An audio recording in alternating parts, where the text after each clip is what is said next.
Welcome to Talking College Baseball. I am your host, Chris Barber. I am joined with my co-host, Joe Sparber. We're joined today by a very unique guest. Played at St. John's, played in the Cape, now he's headed to the ACC. Let me introduce you to my best friend, David Glancy. How's it going? Thanks for having me, guys. Appreciate it. Yeah, welcome to the show. Excited to have you on. Let's go.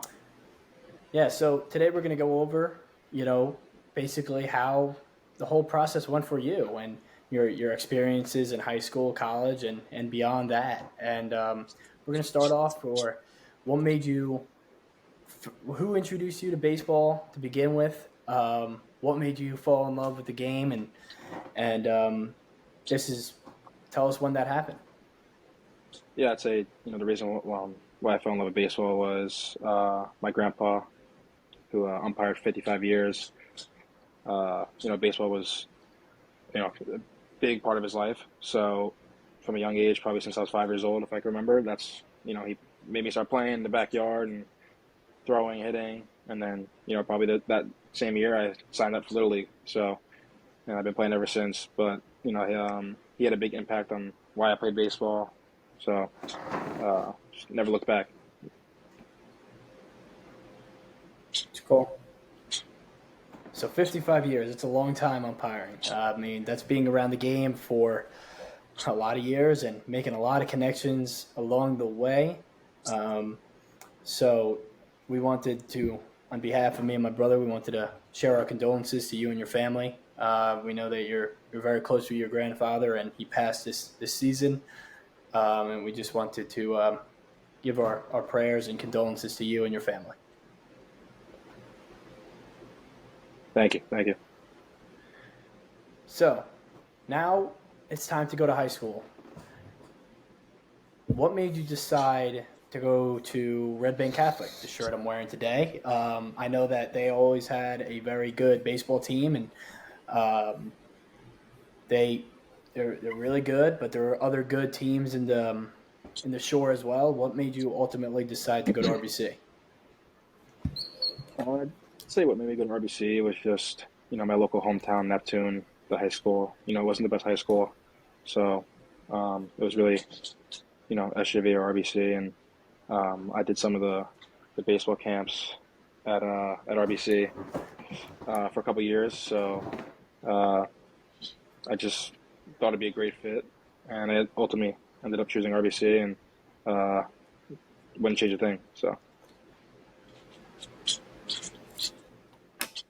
Nice, yeah. Yeah. I know a lot of guys in high school and stuff play summer ball. If you guys are listening, a lot of high school teams make like their freshmen and sophomores play on the summer ball team. And I didn't go to RBC. I went to CBA.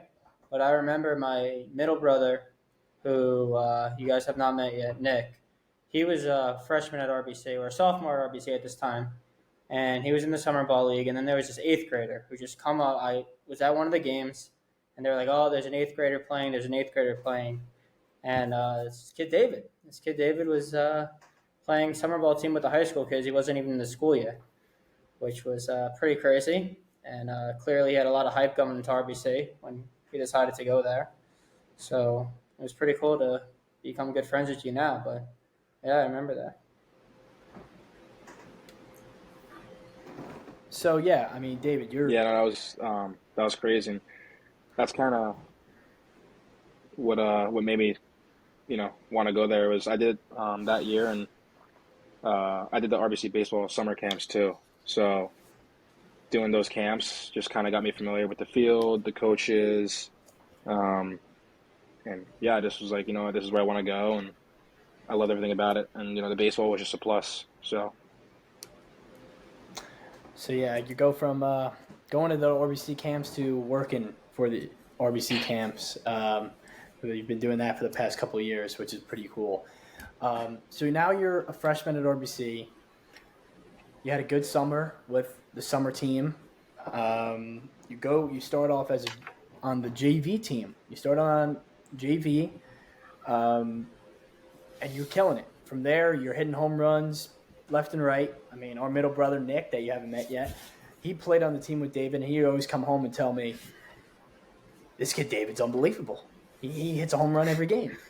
And I was just like, "Oh, that's pretty good." But so from there, you have a great JV season, and then you get called up to the big time varsity midway through the year, um, to a team where they were stacked. Older team, a lot of guys that are experienced players. And not only do you go on the varsity team, you start on the varsity team, which is just unheard of at RBC at the time. So tell us about that. Yeah, no, I mean, I started the year on JV, and I thought I was good enough to, start the year in varsity. But looking back at it, I probably wasn't ready. And, starting, first game of the year on varsity, probably, I might have struggled the first, little bit of the year, and ultimately could have had me ending up on the bench for the, second half of the year. So I think it was a good decision by Coach Hausen, and looking back at it, to just put me on JV first, let me get my feet wet, let me get used to playing at RBC and stuff, and see what happens. If I did well enough, he called me up, and if I didn't, just keep me down there to just get reps, keep playing, and get better. So kind of like you said, I just started off pretty well in JV, and proved that I could play on varsity, and yeah, it worked out. After a game one day, he called me on the phone and was like, "Hey, tomorrow you're gonna be at varsity. So be ready. I want you in the lineup." And the next day we had a night game against RBR. You guys know, the night games for high school are like a big deal. So that was pretty cool to have my first start big a night game against same town school. So that was cool.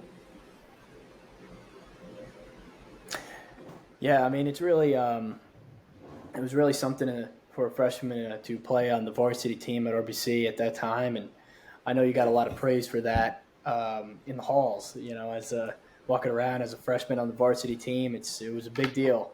And so after that, you have a great freshman year in high school.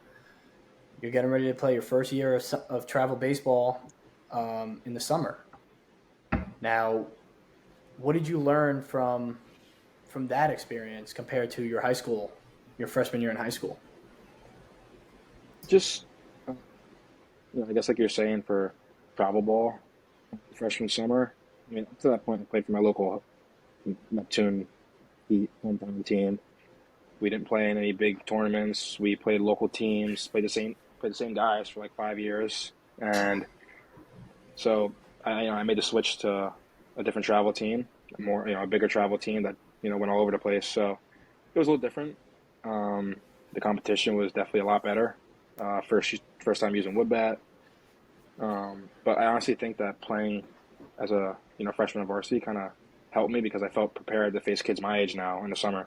So I felt like I had a little bit of an advantage to play kids my age, even though we were playing better competition.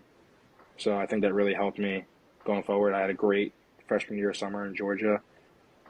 I was like 10 for 14. Like I just felt so ready and prepared, Wow. and I felt like I couldn't get out. So it was awesome. But yeah, I would say it helped a lot.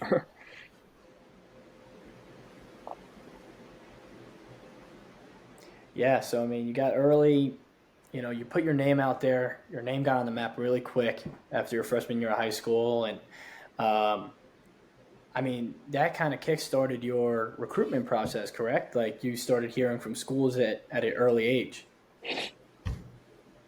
Yeah, no doubt. I mean, I was hearing from ACC schools that were interested in me as a freshman, and I was like, whoa, like a year ago I was playing for my you know local hometown team, messing around. I didn't even know, really what most colleges were and how the recruiting process even works. So it was a very quick, turnaround. But like you said, I kind of just made a name for myself and had some interest right away off the bat. So at that time, thought I was in a really good place. Yeah, I mean, it started soon. It started early for you. Now you're heading into your sophomore year of high school. The sophomore season rolls around, and you know you have another good year as a sophomore. You play really well on varsity. This time you're playing every game consistently. I believe you started playing center field every day, correct? Every game. And, you're a huge bat for RBC in the summer or in the during the season. And then the summer rolls around your sophomore year. And what happens from there? Yeah, so I had a very good sophomore year, but my power numbers weren't there. I think I had no home runs, three doubles. So at that point, I was kind of a, you know, I guess you want to say contact speed guy, which I wasn't really used to. But I was trying to make adjustments to hit some faster pitching, and I cut down my swing a lot, and I just tried to get on base. And yeah, so like you said, I mean, I had a pretty good year as a sophomore and playing every day, um, and then sophomore summer, I'm going to Georgia and these tournaments, and I'm like, I'm gonna get recruited big time, and this is it right here. Like I am going to a big school. I'm gonna commit to a big school, middle of July, and set myself up in there, and I got to hit before it's a humble part. You know, the talent was just, everyone. I feel like everyone was like catching up to me um, when it comes to that. So I struggled, pretty bad my sophomore year in the summer, and uh, I guess I kind of had to have a little reality check. Yeah, you go from getting ACC looks freshman year to a reality check sophomore year. That's got to hurt the ego a little bit. I know everyone's been there, but how did you react with that? Um, I it like you said, it did hurt the ego a little bit because everyone's like, oh, like he's gonna go here, he's gonna go there. It's whatever. So you kind of feel like you have to prove those people right, and in your head too, you're like, oh, well, I am that good, and I had a great summer last year, so I'm gonna do the same thing this year. Like, what's the difference? Still kids my age. Um, nothing has really changed. Everyone's the same age, so I should be good. But actually don't think I handled it well, to be honest. I started to kind of beat myself up about it and ask myself questions like what was going on. Um, but the problem was I never did anything about it. I just kind of moped about it for a little bit. So No, yeah, it's understandable. Like hindsight is definitely 2020. Like you said before, you have to try to prove everyone right. When in reality, it doesn't matter what anyone else thinks. As we know now, we'll get to that down the road with your story. But it didn't matter what people thought. You didn't know that you were going ACC, not ACC. With anyone, anything in life, even with me, with Chris, we cared about what people thought. But at the end of the day, it's irrelevant. No one really, you shouldn't really have people's thoughts dictating your life. And I don't know, for the young listeners out there, it's what you want to do. Like, you want to be a baseball player, be a baseball player. You want to stop and play soccer, go stop and play soccer. But at the end of the day, like, it'll eat you up alive just trying to prove yourself to others. So we'll get onto that more later on in this episode. Yeah, I mean, yeah, go ahead, David. no, yeah. I mean, I think that kind of like you're saying about other people's opinions. I I think honestly, like at the time as a sophomore, if you're good, people think you're going to go to Vanderbilt. So you don't really have a reality on how things work and how hard it is to get recruited. And so I guess I kind of thought to myself like this is what should happen. This is the expectations, and um, you know, it's it's not easy to get the recruited to those schools, and sophomore year is kind of the time where it's hit or miss when it comes to the bigger schools. They want to get you early.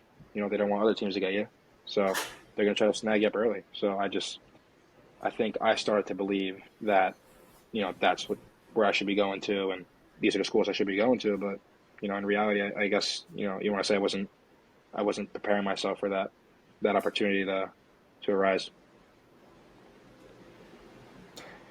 Yeah, I mean, you said it right there, but there are most of our guests that we have on here have started off at a high level get hit with a piece of humble pie, and then they bounce back from there. And let's hear how you did that.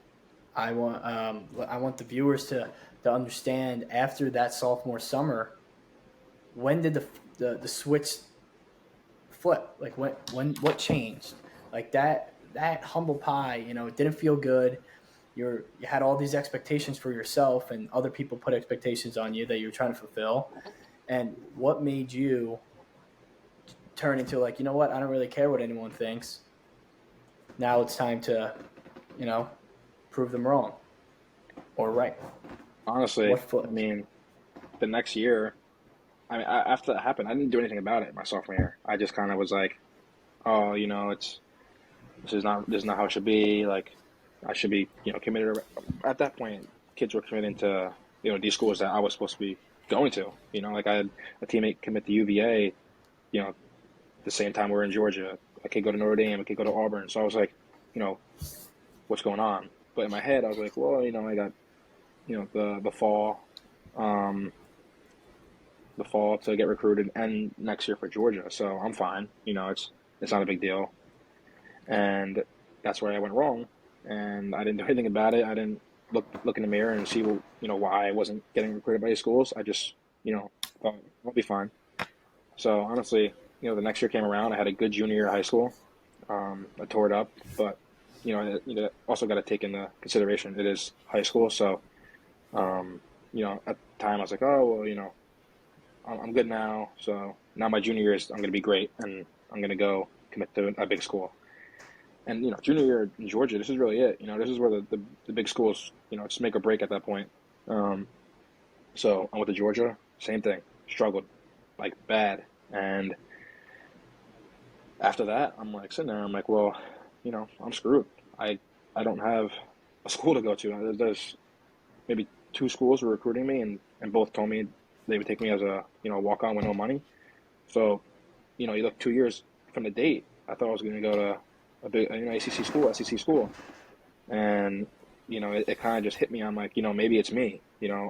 These kids are way better than me, and I used to be way better than these kids, and it's because thankfully, shout out to Chris Barber down there, who kind of you know I guess just told me straight up how it is, that I wasn't working hard enough and that I didn't put in the time to get better at baseball. And you know, at first I was like, well, I didn't agree with him, and I gave him a hard time about it, but um, I soon realized like I wasn't hitting extra time on the side. I wasn't working. I at that point, even my junior year, I didn't never touched a weight before.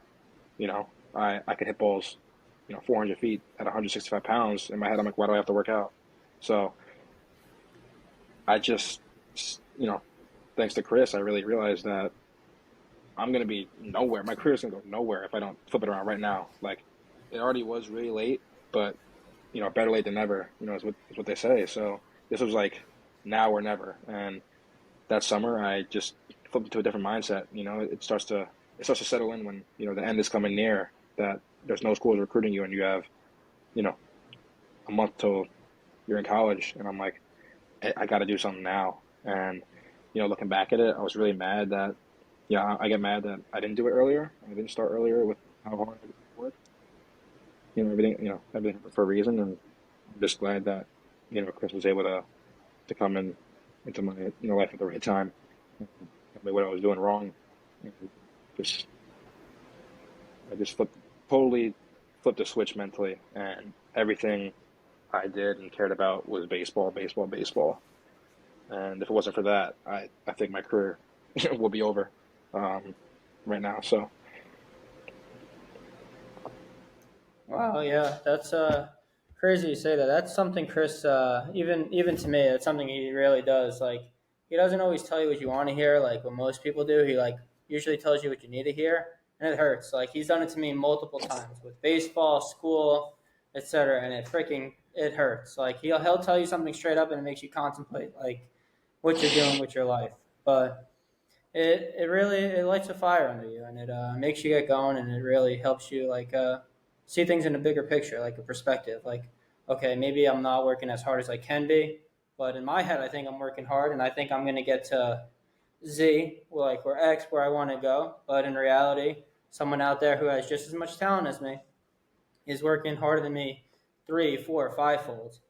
And that's what Chris used to do when he used to push everyone. Like you see him, he's got a lot of talent as a kid, and he flipped a switch and he developed this mindset that just drove people and drove himself. Like he's got a great work ethic with great talent, and having someone tell you that, like I don't know, I'm surprised you guys stay friends. Like if he wasn't my brother, I don't know if I'd be able to be friends with him anymore with that. But it's good you guys are able to stay friends. Yeah. So basically, I just wanted to put this out there that, I remember calling David his junior year summer, and Oh boy. he struggled in Georgia.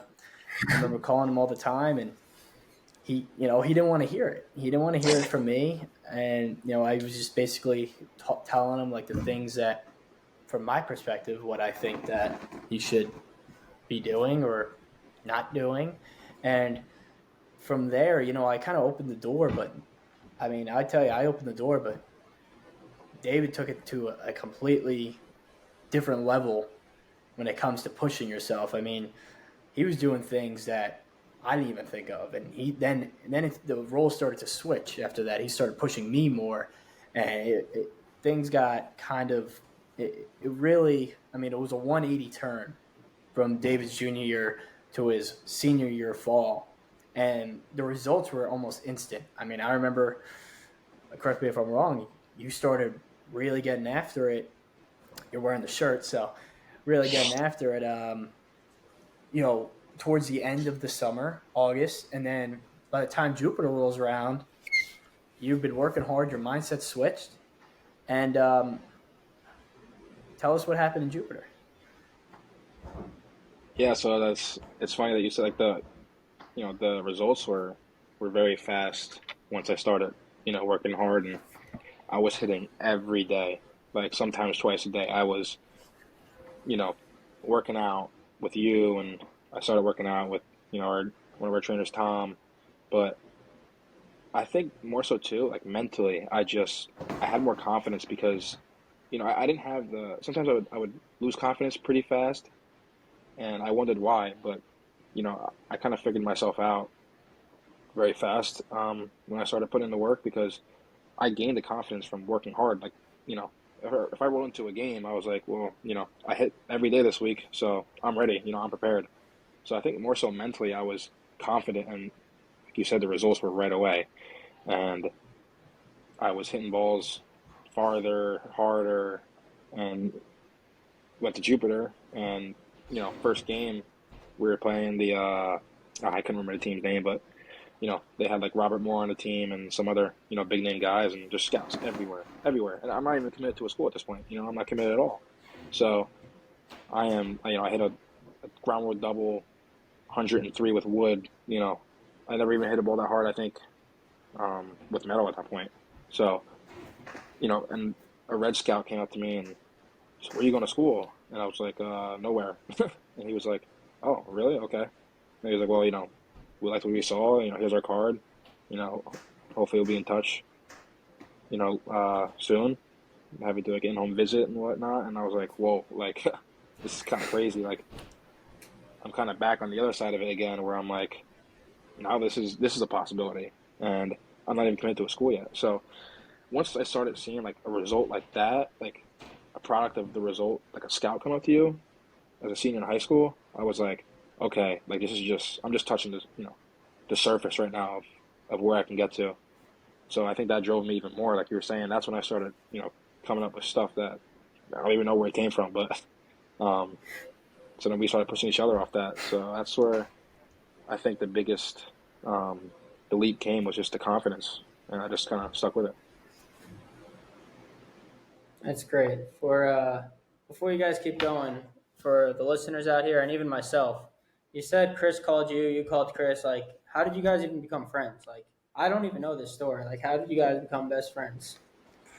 I thought you knew this. Like, no, you guys are So different ages, like different grades. it's fair. Like, It's fair. Um, I always knew. knew who Chris was my sophomore year when he was a freshman. He kind of had this hype coming in too.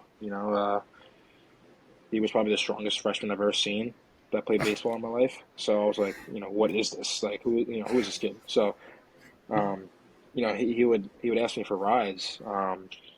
My junior year, um, back to the house because he didn't drive at that point, and you know, he was asking for rides. I'm like, yeah, of course, man, I got you. And he he kind of tricked me a little bit, and he'll tell you that himself. That he played the nice guy role with me, and he acted pretty normal, which didn't last long, but it lasted long enough for me to No. be vulnerable to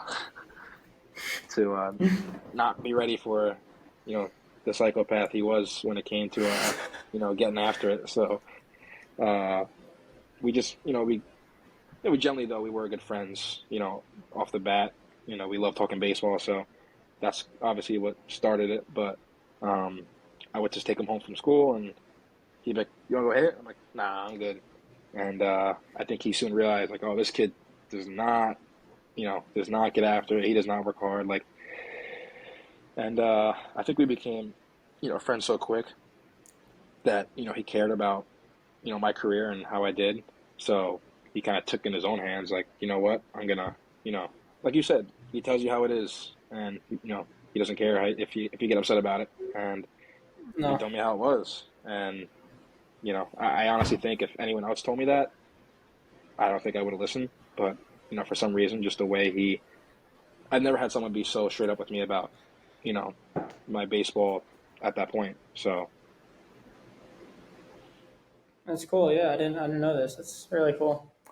Yeah, if Chris is friends with you, he'll care about you. But if he's not friends with you, he would have never told you anything. He would have been like, yeah, keep doing exactly. nothing, but keep doing what you're doing. Yeah, I mean, yeah, David was right. I did trick him a little bit. I played the nice guy. I'm a nice guy, but He's a nice guy. you know how it is.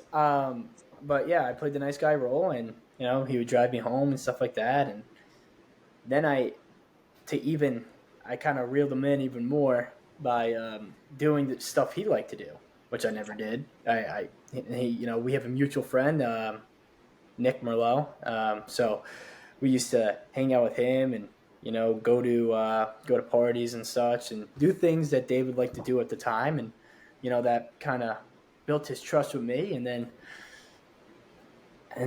one day it was just I just let it rip, and we went from there. so um, so yeah, you're going. So now let's get back to you go from junior year summer. Now you're not having any interest. You're not playing well in Georgia. You decide to put in the work. You start working your tail off every day. Start putting on size, hitting the weight room, and then the first chance you have to showcase the work you've put in, you have a major league organization talking about having a sit down at your house. I mean, the turn of events there is crazy. You're not even committed to a school at this point, and you got more pro teams talking to you than college teams. So, and now you going from that. I think that kind of motivated you to see that you mentioned that the work that you put in was you're able to see it right away, and then you go into the off season. You're continuing to put in an immense amount of work, more than you've ever done in your high school career. And senior year comes, you're in talks with pro teams. Then what happens? Yeah. So like you said, I was so driven and motivated to be better that off season of senior year. Like I have never felt like that was something that you can't even you can't force that. It was just you know every second of the day. That's all I thought about, and people probably thought I was crazy in high school. Just the stuff I was doing, eating, in between each period, trying to put on weight, like just it was nuts. Like I waking up before school to go run and hit, like it was crazy. So yeah, I mean that led into senior year, and I thought, at the time, I'm like you said, I got more pro teams looking at me than colleges. What am I gonna do? Like, I need to, obviously you can't bank on getting drafted, so you can find a school.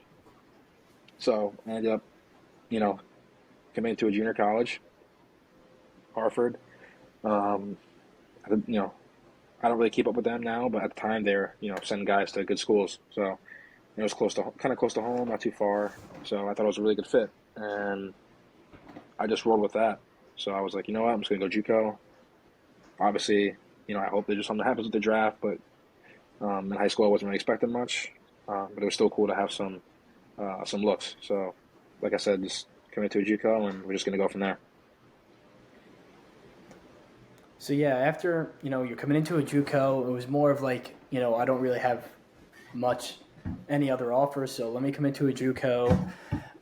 You start playing well your senior year, and then you break your hamate bone, which puts you out for a good part of the year and kind of hurts your draft chances until So now it's you're not playing your senior year. You're dealing with that, and you make it actually back in time for the Shore Conference Championship, which we haven't been to since 2007, and you're able to play with us in that. And you actually belted a homer that game that was recorded at, I believe, 104. Correct me if I'm wrong. Miles per hour off the bat, in the Shore Conference game. Homer at Blue Claw Stadium, a pro stadium. I mean, how was that feeling coming back and being able to do that in the Shore Conference Championship and helping us win the title? Yeah. So I mean, like going into the season, I was like, I feel like I can get out. Like I was like, I'm not getting out once this year. Like I put in so much work. I'm so ready, and I got hurt second game of the year, and I was devastated. I was like, "There's no way." I just put in all this work, and nothing happened. Like I got hurt out of all things, and I was just like I said, I was devastated. I was like, "There's no." The doctor told me at first I wasn't going to play the whole year, so I'm like, well, there goes my senior year, and there goes any chance of recruiting. Because you never know what can happen with recruiting teams. Need a guy last minute, stuff like that. So I was bummed out, and I ended up getting the surgery and came back a lot quicker than I thought I would have. I came back a little early, probably, but I just wanted to be on the field. And I didn't really care what percent I was at. So I got back. I struggled for the first week. I think I was 0 for 10. Uh, I was definitely not ready to play, but my first hit was a home run, and just kind of hit the ground running from there. And I kind of just looked at it from a different point of view, like I can help us in the back end of the year, even though I wasn't there for the first half. And with each game, I started to feel like myself. And like you said, by the last game of the year, short conference final, is my last high school game ever. So I just probably the most locked in I've ever been in my life, and hit a home run, pro stadium, pretty cool. And that vaulted me to a position to play Division I baseball. So Yeah, before we get into that, I actually have the clip of you hitting that homer. So let's take a look at that. I mean, obviously it was a really cool moment for me seeing you come back and helping us win a short conference championship. You kidding me? That fired me up. Knowing all the work, because me knowing all the work you put in, it was awesome to see. So, you guys able to see this? Yeah, I could see All it. right, let's. that's it. Hanging All right. curveball, got Just. the bad head out. Hmm.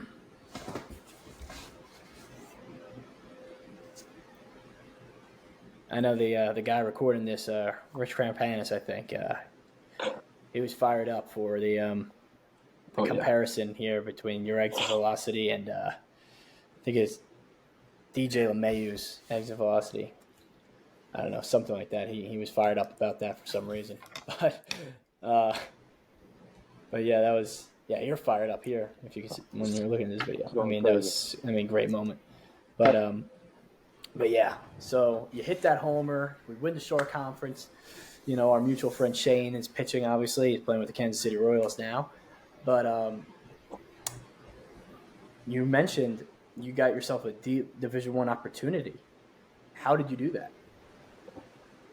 Yeah, so our teammate Vinny Bianchi was committed to St. John's his sophomore year, junior year around that time. But he was committed to St. John's, and one of our coaches from St. John's, Coach Brown, just was coming to watch him play a couple times. And I guess each game he went to, I kind of I stuck out, and he's seen me play before. He always tells me, he's like, I saw you play, but you didn't really show me anything crazy that made me want to pull the trigger on giving you an offer. But that year, like you said, I did well when I came back. I had a fire under me to help the team out in the second half, and he was at the game where I hit the home run at Blue Claws, and I guess he went up to my coach and was like, "Hey, yeah, I've seen enough. Like, we'll take him."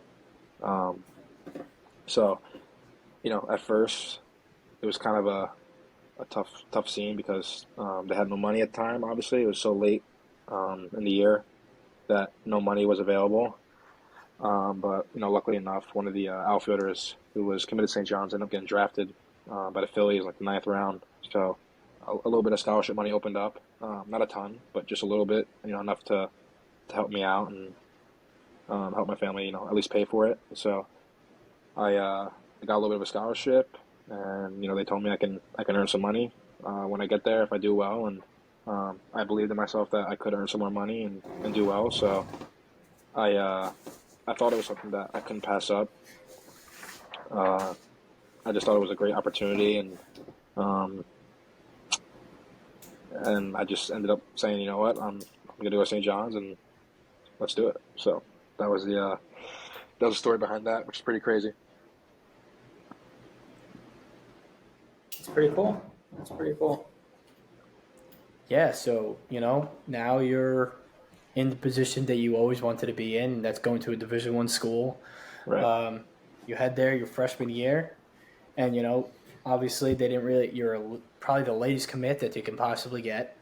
So you're probably the last guy on the roster. Um, you get there, and you absolutely take off from there. You put in the work that whole year leading up. This is, your first full year, and it's your first year of college. You start off freshman All-American. Okay, I think you were leading the nation, and I think RBIs before before everything happened. The game before the season got shut down, you had 8 RBIs, and that was the most in St. John's history in the past 10 years. So you're absolutely dominating. I mean, you're killing it. Um, Having a great year. Season gets shut down for COVID. What are your thoughts? Like, how did you feel when that happened? I mean, you're obviously all the work you've put in is starting to pay off. Yeah. So rolling into the year, it was me, another freshman, and everyone else was a senior or a fifth year.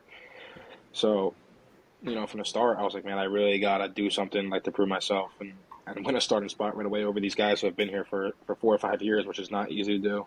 And I went out there, freshman fall, inter squads. I was tearing it up. I was doing really well, and we played, two.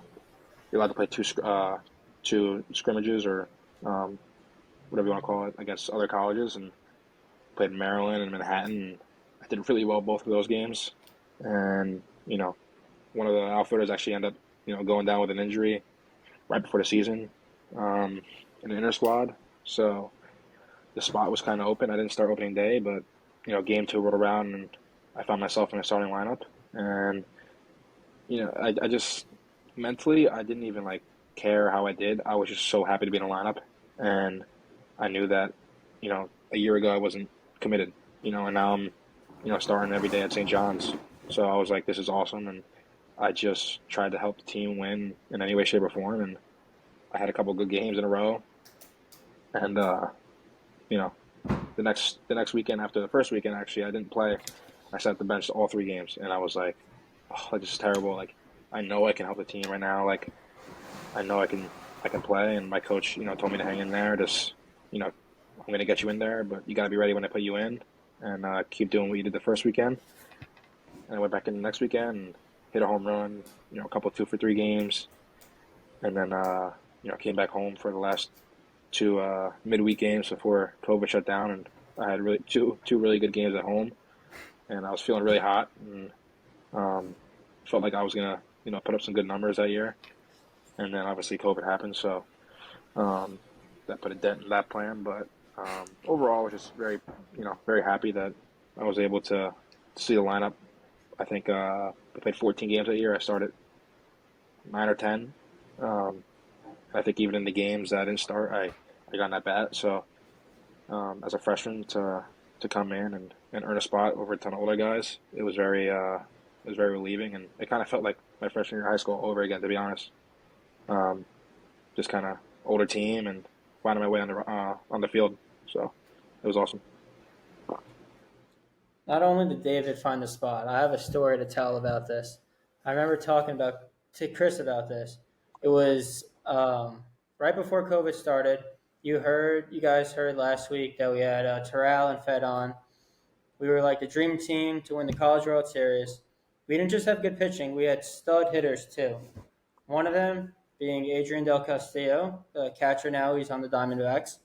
He was like supposed to be drafted out of high school for a couple $1 million, and he decides to come to Miami. After the first like 10 or 12 games, everyone in Miami, forever, whatever it was, every week they'd go on the D1 Buzz, like baseball, look at the Instagram, send in the group chat, and see who the nation's leaders were. And I remember it was like 2 or 3 days before the season ended. We got a text in the group chat. Miami Twitter thinks Stella's going to be on the leaderboard as the number one freshman, RBIs, hits, etc. Because he's killing it. Like he's having one of the best years I've ever seen. And there's someone in first place, and it's David. And as soon as I see David's face comes up, I call Chris. I'm like, dude, you have to look at this. David was the number one player in the country as a freshman and like I forgot what the categories were, but it was just so cool to see. And everyone was like, "Who's this St. John's guy?" I was like, "It's my brother's best friend. Like he's at my house like every weekend." It was like really cool. That's funny. I I got a text from probably Chris, after that, and some other guys, and they were like, "Do you see this?" And I'm like, "See what?" And they're like, whatever you were top three, in RBIs, or I forget what category it was too, but as a freshman in the country, and I was like, "Oh, like that's weird." Like I wasn't thinking about that. Like that's crazy. So, and they posted it on like the Instagram or Twitter or whatever it was, and um, you know, people were sending it to me left and right, reposting it, and I was like, "Whoa, this is nuts." And then um, I think someone sent me the freshman All American list, and I was on it, and I was like, "This is crazy!" Like, um, I was surprised they even gave out awards through 15 games, but they did. So uh, I was just, I got hot early, and the season got ended early, so I was at the top, and that was pretty cool, and it definitely helped get my name out there and get some recognition. So that was a big plus, and I was trying to take that to my advantage. It was Yeah, I really cool to mean, see. I can't believe I forget the category. I mean, I watched every game and followed every stat, so got disappointed on I forgetting the category that you led the country in. But so you have a great freshman year. COVID-19 hits. I mean, it's different. It's everything's shut down. Um, Obviously, you come home. I'm a senior at the time. Season gets canceled for me. However, your mindset does not change. You don't sit around. Um, you don't do nothing, and that I mean that's it. Your mindset was different than your freshman year of high school when you had a great year. Instead of sitting around and not doing what you wanted or what you needed to do, you put in the work this time around when you had the opportunity to do it. So I'm gonna share with the viewers in this during COVID-19, Yeah, I David mean, was able to. I after that summer, when COVID happened, I every gym and hitting facility was shut down. So I was like, well, what do I do? And I think I'm not gonna lie. I think the first 2 weeks I sat around and played Fortnite every day and did nothing. And then I'm pretty sure you got on me.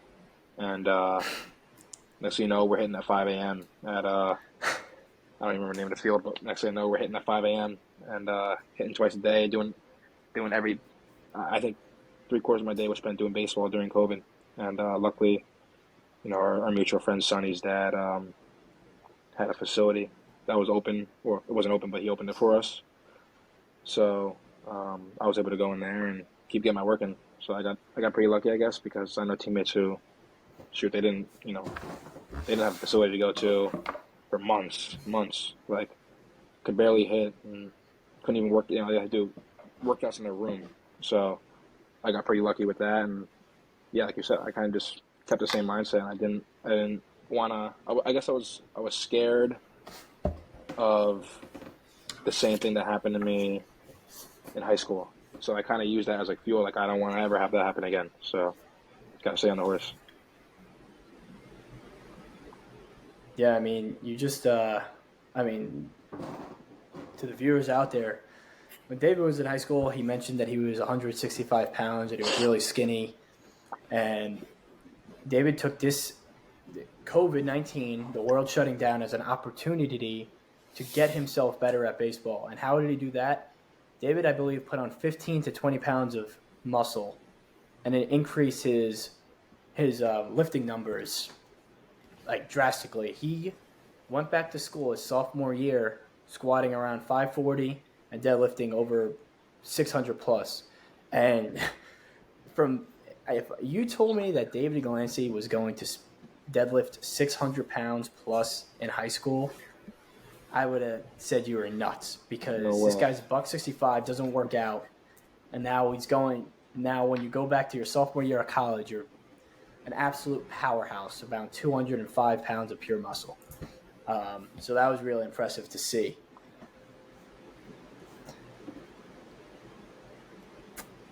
Um, so now you go back into your sophomore year. Sophomore year fall comes. COVID's a little shaky still because of the requirements in the weight room and all like that and all that. So tell us a little bit about your going back your sophomore year. Yeah, I mean, my sophomore year, I'm not gonna lie, I think I had a little bit of, um, I guess I was a little too comfortable. I thought just because I had a good start to, my freshman year of college, not saying that I thought I had it figured out, but once again, I put in so much work over COVID, and I felt like I got so much, no one else could work out, no one else could hit really. So I was like, I've been doing it every day. Like I got way better than everyone else. So I'm like, I'm ready to go. My confidence was through the roof.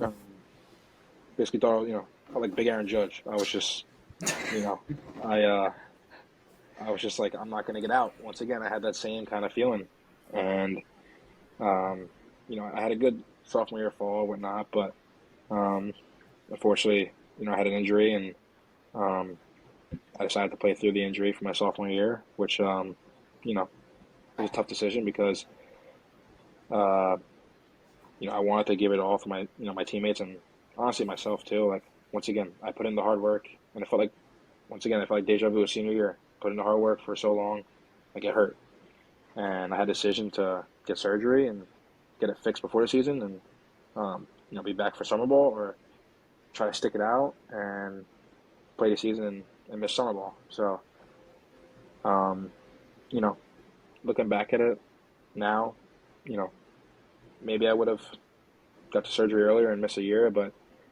I think mentally that would have been hard for me to know that I was preparing for this year for so long, and I just, decided to get the surgery after before the season. So I ended up getting the surgery after the season, and I struggled really bad when I was hurt during the spring season, and not even just physically, with the pain, just mentally, just I was kind of defeated, and asked myself, how can this happen again? Like, how come every time I work the hardest I've ever worked before, I get hurt? I do everything to not get hurt, and all this injury prevention stuff, and I still end up getting hurt. And it just kind of it hit me, it hit me hard, but I had to learn to bounce back from it. And I think it was a big, underrated lesson in my career that how to come back from an injury and work your way through it. Yeah, seems like it's been a common theme. Last week, Terrell was saying the same thing. He had an injury, like he put in so much hard work right before the season. He had an injury a week or two before, and he ended up playing through it. Suffered, hurt him a little bit. Didn't play as well as he should have, but made the other decision to play for his team. And it seems like you did the same thing, but it takes a toll on Yep, you, not just physically, but mentally too. It's exhausting. absolutely, absolutely. Yeah, so I mean, you play hurt through your sophomore year. You missed the sophomore year of summer. You're rehabbing, getting your injury back. You go into your junior year, and once again, you bounce back from your sophomore year into your junior year. You play a full year. You have a great year. You bat near 300 with a lot, big power numbers, 11 homers. In the Big East, it's not easy. You're playing in cold weather, and the ball does not fly at these stadiums like you see in Power Five schools that the ball just flies everywhere because of the warm weather. In the Big East, you got cold, nasty winds blowing in. St. John's, the wind blows in nearly almost every game, and David would still manage to hit 11 home runs and hitting balls as hard as he ever had before. So tell us about that. Yeah, I mean, first of all, you got to hit it out twice. We have to go out at St. John's, so um, it's huge park. Wind gusts in for 90% of the year. Sure, you got to tag it to have it go, but yeah, I mean, after that sophomore year, me and you talked, and it kind of felt like that, like I said, like it all kind of loosed back to high school, and when I wasn't working hard, and I kind of had that same talk with myself, and even with you, like, you know, this is not gonna be an easy injury to come back from. So you have to, do everything right, eating, sleep, like, you know, I couldn't swing a bat, but I was still trying to do like reps with, tracking balls off the machine. Like I was doing anything in my power to stay, you know, productive and get better. Because once again, I had that fear and tapping on my shoulder of, oh, this could be so easy for an injury, shoulder surgery to lay back and do nothing all summer and just go out and have fun, not take baseball serious. But I had that, that fear of tapping on my shoulder that, if you do that, your career could be over soon. So I would, I would figure it out and not be lazy. So I even, I think he told me to, I put my stats as my screensaver from the year, and that drove me every day I woke up. I was like, I was honestly disgusted to see it. Like, and my friends would be like, "What is that?" And I'm like, it's my batting average, whatever. And like, I kind of be embarrassed for them to see it too. They'd be like, "Damn, you did that bad." So I just kind of use that motivation, and by the time the season came around, I was so prepared, and I had nothing to lose. I was like, you know what, come off an injury, just go out there and just play as hard as you can. And like you said, I had a great year, and I think that really was the next step in my career that I needed to take. And it was once again now or never for that. So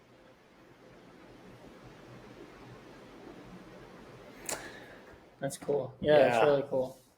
I've been wanting to ask this one. You come in freshman year, and you said there's a lot of seniors on the team. There's someone who's a senior who I played baseball with my whole life since I'm like 6 years old to like I don't even know the age, but played Colts Neck Little League with him, etc. Mike Antico. Tell us how it was. How was he when you first got to St. John's? it was a big part of you know me getting comfortable as a freshman at St. John's, and I tried to follow in his footsteps. I guess I've always heard about him from a young age, how good he was. I played him actually my freshman year. He was a senior at Colts Neck, and we played against him. And this kid's fast, like he's gross. And when I ended up, when I finally realized I was going to be playing with him, I just tried to pick his brain and look up to him and see what he does. And uh, it was awesome to play with him. And obviously, with the success he's had now, it shows that the things he was doing were the right things. So I just tried to copy what he was doing, I guess, if you want to say. That's good to hear. He's a great leader like that too, because not that he wasn't going to be a starter, but like you guys were fighting for the same job. He was an outfielder, you were an outfielder, so like being able to mentor you as a freshman outfielder coming in, he could have just been like, "Oh, I can help this kid out. I don't want him to take my job, maybe." Right, But right. helping transition you, that's pretty cool. Yeah, Mike is certainly a unique guy. I mean, we still hit with him in the off Right. seasons, and you know, he's a unique guy. Yeah. Okay, that's all I can say about him. But great guy. I mean, he helps me out too every time we hit. I mean, he's so good at like teaching like what he's doing and explaining why he's doing it, and he's really I mean, he's older than me, but for his age, he's just so mature in the way he goes about things. So he's really it's really a good guy to have in the locker room. From what it sounds like. For the young listeners out here, can one of you guys explain who he is? Like, who is Mike Antico to the baseball world? Um, you know, I would say he is. I mean, I only played with him for 1 year, but just from hitting with him every off season, he he's a very quiet leader, if you want to say. Like, he's not a man of many words, but when he talks to you, it's like you listen, and you know that if he's talking, it's about something serious. And he's not the guy who's going to go, running his mouth um, during practice, like barking orders at guys. Like, he goes up to you and looks you in the eyes and tells you what to do because he's an older guy and he knows he's been there before and he's done it. And you listen. He has that kind of I don't know if you want to say like an intimidation factor to him, but um, you don't want to tell him. You don't want it's something you don't want to say no to him because first of all he's probably right what he's talking about, and second of all he's very serious and um, takes his work very serious. But at the same time he's a great guy who you can chop it up with him on the side and talk about anything. So he's kind of got both sides to him where he's really serious, and the other side where you can kind of laugh and joke around with him. But no, he's helped me tremendously, just with hitting and just confidence. He's a very confident person, so to see how confident he is, it only makes you want to be more confident. So Yeah. So for the I viewers understand. out there, Mike is he played it. I believe he went to Omaha, 2021. yep, Yep. He played for Texas. He led the nation in. I think he led the nation in stolen bases. I think with 50 plus. He got drafted in the 8th round by St. Louis Cardinals, and he currently plays Double A for them. And he's continuing to progress his career, and we wish him the best of luck with that. And yeah, so he knows what he's talking about. He's Double A and pursuing going to the big league soon. So we hope he does that. So getting back to finishing up your junior year at St. John's, your junior year is also your first year you're eligible for the MLB draft in college. And the draft rolls around. Are you hearing some things? If so, what are you hearing? And is there a chance for you to get drafted after having a really good year your junior year? yeah. So I mean, that summer I ended up playing for Trenton Thunder, and it was a short stint. My arm started to bother me again, so I headed home a little earlier than expected. But the draft was coming up soon. And, I know that just from being at games during the St. John's, you see scouts in the stands, and they're recording you during batting practice. They're you look back at the recording you during the game. So I knew, just from the naked eye that, guys were looking at me. Um, so I knew that some teams were on me, um, and I was hoping that something would happen uh, for the draft. But um, it was my first rodeo with it. I didn't really know how it worked. I didn't know anything really about it, how the day was going to go down. So I was just kind of patiently waiting as best as I could to see if I would get a call. Ultimately, I didn't, obviously, which hurt, but I knew it was time to get right back to work after that. And I know you and I just day after the draft we right back to the pages. There was no time to look back and feel sorry for yourself. It was just time to get better. There's always room for improvement, and we got right after it. So Yeah, I mean, for the younger listeners out here, David started developing a real, you know, different mindset. He started listening to a lot of different guys like Jocko Willink, who he actually landed an NIL deal with. So he gets all the shirts and stuff like that. But he really started listening to guys like that. Jocko Willink, former Navy SEAL, motivational speaker, he would say that if something bad would happen, your first response should be good. So me and David started developing the same thing for our careers and our lives. And if something bad happened with us, like not getting a call on draft day, David would give me a call or a text and say, good. And next thing you know, we're getting after it some way, shape, or form, or either in the weight room or we're hitting. So I think that was really cool that David started developing that, and it kind of opened my eyes to it as well. Yeah, if you're yeah, a no, I listener mean, out there, I would definitely go on YouTube, go to Jocko Willing, type in "good." It's oh like a yeah, 2 minute clip, and just listen to like what it's about, what it has to say, and change your perspective on a lot of things.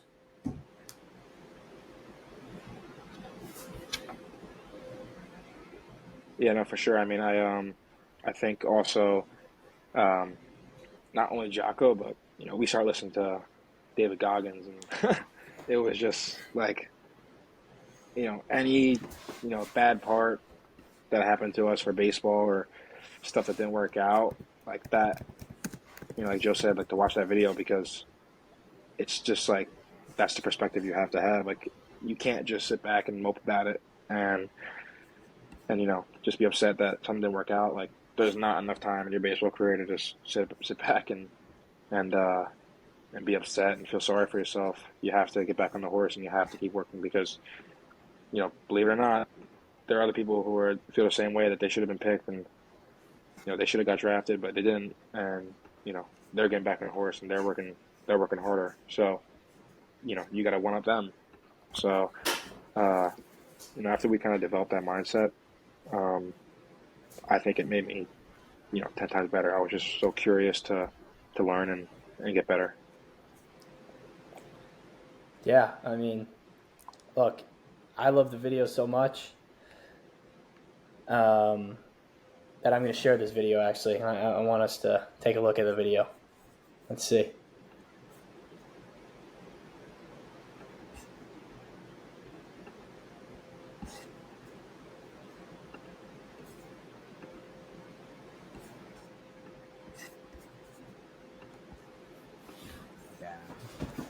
There's going to be some good that's going to come from it. Didn't get the new high-speed gear we wanted? Good. Didn't get promoted? Good. More time to get better. Oh, mission got canceled? Good. We can focus on our other one. Didn't get funded. Didn't get the job you wanted. Got injured. Sprained my ankle. Got tapped out? Good. Got beat? Good. You learned. Unexpected. Yeah, I mean, that's just, I mean, that's one of my favorite clips right there. Obviously, but you could take that with anything in life, not just baseball, not just, your sport. You can take it anywhere in life. If you continue to use that as a motivator. You know, if something bad happens, good, you get after it. And you know, I think when you develop that, it kind of changed your perspective. Not even just like physically, because obviously physically you got better, but you were mentioning earlier that mentally you got better and stronger. So that's really cool to hear. So you don't get drafted. You get back to work. You put in a lot of time, a lot of work leading up to your senior year. Um, your senior year comes around. Have another good off season, and tell us about your senior year. That was a year that we just had. Yeah, I mean, it was. I was, driven to prove, you know, um, people wrong who, for why I didn't get taken, or even for people who thought I shouldn't have got taken, and just honestly, mostly to myself that I felt in my eyes that I was good enough to put up the numbers and to play at the pro level. So I was extremely motivated. And looking back at it, I think that having another year of college like helped me so much. So like John kind of said, like good, like move on. And everything happens for a reason. So I hitting every day at night, going back with my two teammates, Kyle and Jimmy. Right, late night hitting on the field, late night hitting in the cage, taking millions of video, breaking it down, trying to perfect our craft every day, and heading into the senior season once again. I was like, I had kind of a fire lit under me that I'm going to prove these people wrong and prove myself right. So went into the senior season, had a little bit of a rough start, in a little bit early patch of the year, and some family stuff went on, so it was tough to kind of keep a consistent pace of doing well, and I kind of hit rock bottom a little bit on and off the field. So uh, it was just in my eyes, it was another thing for me to overcome and just try to bounce back from. And I think once conference play rolled around, I just kind of once again just flipped the switch mentally and started to tear it up. So I was just thankful that I was able to bounce back from that and have a good year. Yeah, I mean, if David's seasons haven't been hard enough as you've heard, this one was especially hard during the year.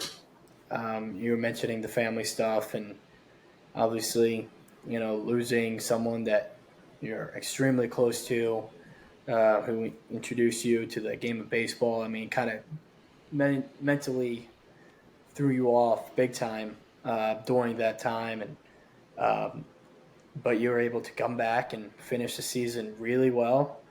Um, Increased power from last year to this year with 13 home runs. Um, so the power numbers, were there again, which really, was good to see because the power numbers are that's what stands out the most to people. And so you finish off the season, you have 13 homers, you're fully healthy. Where do you go now? You really haven't played summer ball at this point. I mean, you were injured. Basically, every year you played summer ball. You played a little bit with the Thunder. You mentioned your junior year, but where did you end up playing this summer? Yeah, so my coaches told me, this past year in the fall, hey, you got a spot, you got a temp in the Cape Cod League, which obviously we all know is a prestigious league that top players in the country go to, and but he told me I was on a temp. I didn't get a full contract, so that meant temporary contract is they could get rid of you after the first game if they wanted to, if they had someone else coming in. So I told him, I was like, all right, well that's fine because I'm gonna play well enough to stay the whole time. So I'm not worried about the temp. And he was like, okay, I love that, love the attitude and stuff. So season ended and I headed to the Cape. I kind of told myself, what do I have to lose? I'm gonna attempt. It's if I get sent home, I get sent home, but I'm gonna go in there in every game and play it like it's my last because obviously I was trying to set myself up to get drafted, and but at the same time I want to prove that I was good enough to stay here with all the other kids and that I shouldn't get sent home. So I just you know I had a different perspective when I was playing there. I was very stress free.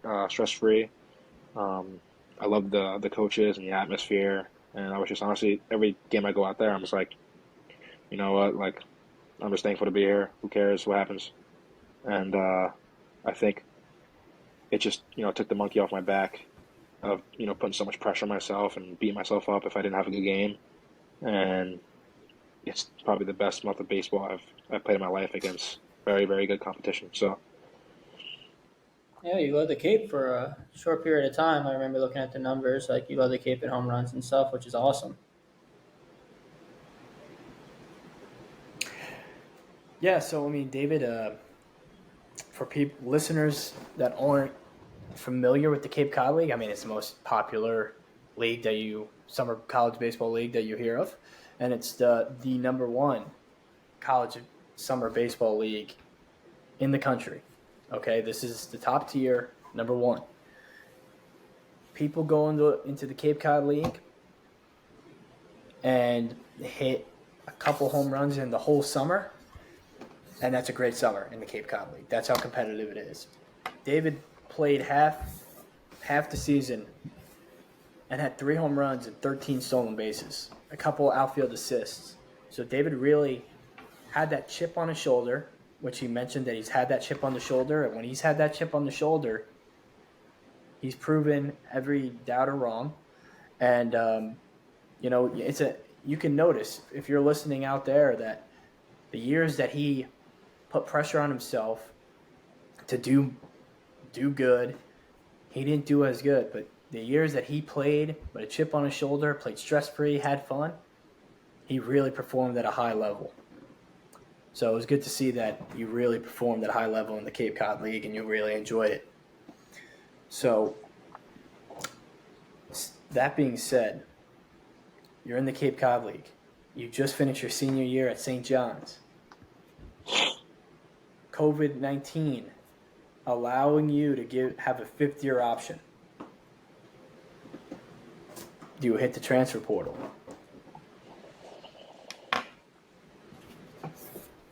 yeah, I had a long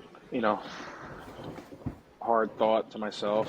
As the season kind of came closer to an end. I have 1 more year of eligibility, and I already graduated at this point. Or graduation was coming up, and like you said, I had 1 more year left. And the guy we were talking about before, Mike Antico, played 4 years at St. John's, and his the year COVID happened was his senior year, so this was really the first year that doing like a grad transfer was really a big thing. And he ended up grad transferring to Texas, and I saw how many other people were grad transferring to better schools for not only baseball but academically.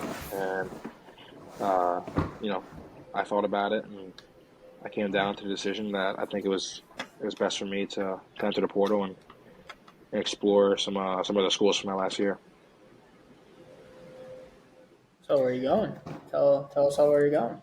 Let's get a little reveal going on here. Yeah, so I ended up deciding Notre Dame, so committed there and decided to play in the ACC and play against a lot of the pitchers who I saw in the Cape, and just great places I'll be going to, and I'm just really excited. So. Yeah, if you don't follow David on social media, you heard it here first on Talking College Baseball. So we got the announcement out there. So David, talk about the excitement it is. I mean, you just played in the Big East. It's cold weather. Obviously, Notre Dame's going to be cold. But the places that you're going to travel at Notre Dame, playing in the ACC, we talked, all our guests so far are in the ACC or have played in the ACC or going to the ACC. So tell us about your excitement going to play in a Power 5 conference like the ACC. No, yeah, like you said, I mean, going from the Big East to the ACC, it's like, it's a big step up. Even though the Big East is a good conference, the ACC is probably the second best conference in college baseball. So, going to schools like Miami and Florida State, UNC, all these Clemson, all these schools, like, you know, it's gonna be awesome. So I'm just excited for our away games to be in better weather. I'm used to our away games being at like UConn or Villanova, so you're not really escaping the cold to go somewhere warm. So even though the Notre Dame's cold, hopefully the some of the away series will be in some nice weather. So I'll escape the cold for a little bit. Oh, definitely. Yeah, Hey guys, for following along from the beginning, just think David sophomore year saying he's trying to prove people right, trying to prove other people wrong. Gets to senior year of college, he's proving it for himself now. Summer ball, he's proving everything for himself, and now he's transferring to play at Notre Dame for his grad year. So just that one little perspective change from proving himself for himself versus for others had this domino effect along the line, and it really just changes you. So young listeners, grab a notebook right now, write it down, start tomorrow, start now. Like there's no time to wait. Start right now, think about what you want to do, and just make that change. Just flip the switch. So you've seen the yeah, stories of a lot of people so 100%. far. No yeah. doubt. I mean, like Joe was mentioning, like flipping that switch. Like flipping that switch is meaning you stop pointing the finger at somebody else and you point it directly in the mirror and you start taking accountability for yourself. And I think when you start to do that, that's when you really start to see changes. I mean, physically, you're going to see the changes, but the perspective is the thing that is the most important thing. Your perspective on things and your mindset on things, that is what changes your current situation. If you don't like your current situation, change your mindset. Look internally and figure it out from there. Because when you start pointing that You finger have to. at other people, that's when things start getting away from you and who you are. So you have to because if you're just gonna keep blaming other people, you just you know you don't gain anything from that. You're just making excuses. So once you kind of give yourself an ego check and put that stuff to put that ego to the side and just say, you know what, like I'm not where I want to be because of what my routines and how I'm going about my everyday training and my process. You know, the littlest edge you can gain can make all the difference in your career. It can make or break it. So I think once you finally point to the mirror and find yourself and from the inside make that change, then that's when you'll really make the leap to the next step and go where you want to go. Yeah, I was about to ask you, can you give our young fans one thing to take away for their experience down the road? But I think that was it. That was the best answer you could have given them. So rewind the clip and listen to what David just had to say. Yeah, David, it was great having you on the podcast tonight. Obviously, you being one of my best friends and all like that, you're like a brother to me. So I'm glad that you had the time to come onto this podcast and share your story because, it's, as we like to say all the time, it's just getting written right now. Next chapter is coming up. So we just wanted to say thank you for coming on and, anything else you would like to say to our viewers?